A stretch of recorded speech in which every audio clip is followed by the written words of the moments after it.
In this old school, about to be shut down forever, there's one rule nobody should break: never ever walk through the third floor corridor after p.m. It's a rule etched into the very bricks of this place, a warning whispered from one generation of students to the next. But rules, as we know, are sometimes forgotten, especially when you've left something important behind, just a rumor. There's no way something is haunting this place. That's what Raka told himself as he pushed open the heavy main doors, the wind and rain rushing in to greet him. He just needed to grab his textbook from his classroom. He'd be in and out in 5 minutes, tops. What could possibly go wrong? The stairwell leading to the third floor was even darker and colder than he remembered. Each of his footsteps echoed loudly in the unnerving silence, climbing up into the oppressive gloom. A sudden cold breeze made him shiver, and he stopped, his eyes drawn to a tattered old poster on the wall. The words were faded but still legible. "Do not enter the third floor after 9. He glanced at his watch, the faint glow illuminating the time, 8:50. He let out a sigh of relief. He still had time, but what he didn't realize, what he couldn't have known, was that the old school clock on the wall above him had stopped ticking a very, very long time ago. He stepped onto the third floor, and the corridor stretched out before him like a dark, endless tunnel. The lights overhead flickered erratically, casting long, dancing shadows that played tricks on his eyes. The old metal lockers that lined the walls seemed to groan and creak with the building's age. Then he heard a distinct clatter from somewhere far down the hall, like something falling. He spun around, his heart pounding in his chest. "Who's there?" His voice was a weak tremor in the vast emptiness. Silence answered him, but then he heard it again, soft footsteps right behind him. He whipped his head around, but there was nothing, just the flickering lights and the long empty hall. It felt longer now. The door to his classroom, which should have been just a few feet away, seemed to be moving further and further into the distance with every step he took. Finally, he reached his classroom, his hand trembling.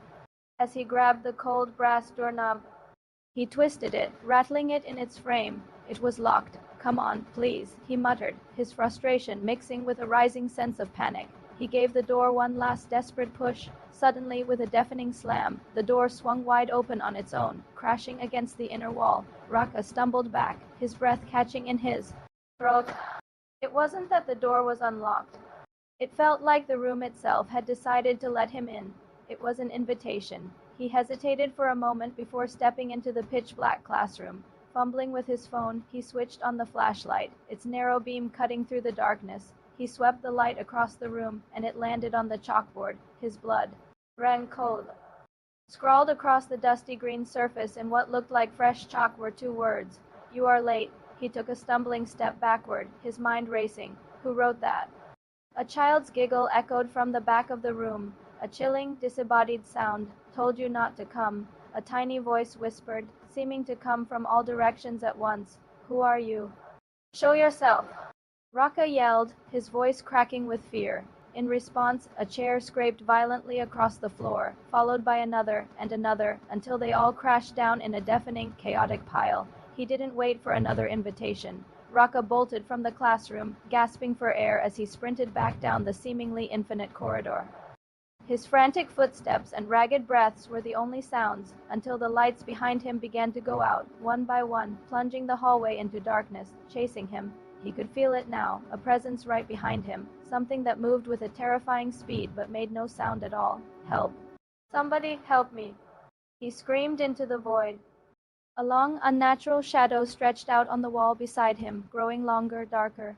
A heavy, wet-breathing sound grew louder and closer, right by his ear. He finally reached the stairwell, nearly tumbling down the first few steps. He risked a glance back down the corridor, and that's when he saw her, a young girl standing at the far end of the hall, perfectly still.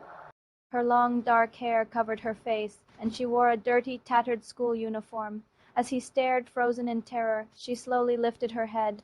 Her whisper drifted down the corridor, a sickeningly sweet sound. "Come back. Class isn't over." Her eyes weren't human. They were 2 pits of pitch-black nothingness, filled with an ancient, burning rage. Raka screamed, a raw, primal sound of pure terror that was abruptly cut short. To this day, the third-floor corridor of that abandoned school remains empty and silent, but sometimes, if you happen to pass by late at night, right around p.m., they say you can still hear the faint echo of footsteps, the desperate, hurried footsteps of someone just trying to find his way home.